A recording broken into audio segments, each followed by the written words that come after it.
إذا كأنه كتبت عليه. هذا الموضوع أنا مار بي يعني، والقصيدة بتشتني حقيقة يعني الأغنية، فيا ريت إنه طبعا بشار الشجيري الله يسلمك صديق وفي ومخلص وشاعر، تعب على نفسه وبدأ حياته من الصفر. أبو مهند كان لا يقرأ ولا يكتب وكان أمي، وأصر وناضل وكافح وأخذ بكالوريوس تربية. الله يسلمك. شوف الإصرار. الحمد لله.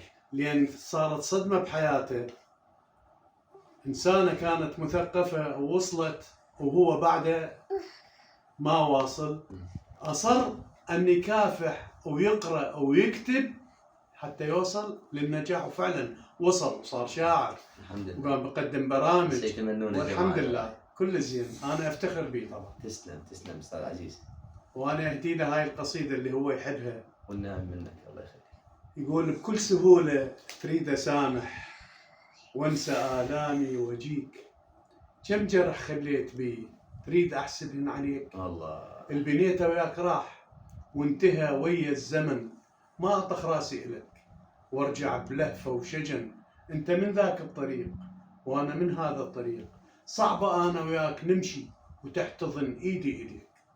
عمري ما فكرت لحظة اجرح احساسك بكلمة، وحتى لو تجرحني انت اسكت وبعيوني بسمة.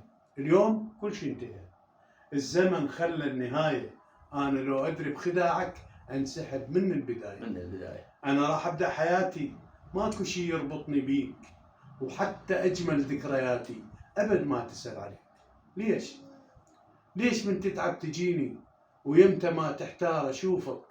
انا هم مثلك اعاني وعندي اصعب من ظروفك. روح بعد ما اقدر اسمعك، روح ولا يخدعني دمعك. روح كل عذابي من يديك، روح كل مراري من يديك. سلامتكم، تحياتي.